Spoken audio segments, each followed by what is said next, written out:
ก็จะมาเป็นตัวหนังสือแบบนี้เดี๋ยวเฮาสิพาไปเบิ่งขั้นตอนการเฮ็ดเริ่มด้วยต้องเฮ็ดข้อมูลครอบมันมากก่อนเป็นตัวหนังสือบ่มีคิวแบบเป็นแบบนี้ว่าหันบิดก็จะใช้งานเราต้องเตรียมร่มมันเข้าจักร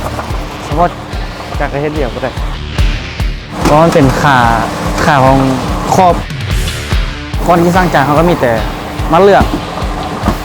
ตัวหนังสือที่เขาจะกดเลือกแล้วก็กดสั่งพิมพ์ออกมาแล้วมันก็เฮ็ดเบิดเลยเหลือแต่เขามากดเข้าตัวหนังสือตัวนี้เป็นครอบตัวหนังสือ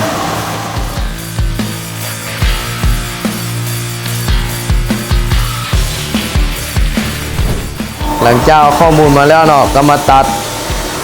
แล้วก็ส่งต่อแผนกโคดต่อเนาะหลังจากตัดตัวหนังสือมาแล้วเขาก็มาขดครอบมันใส่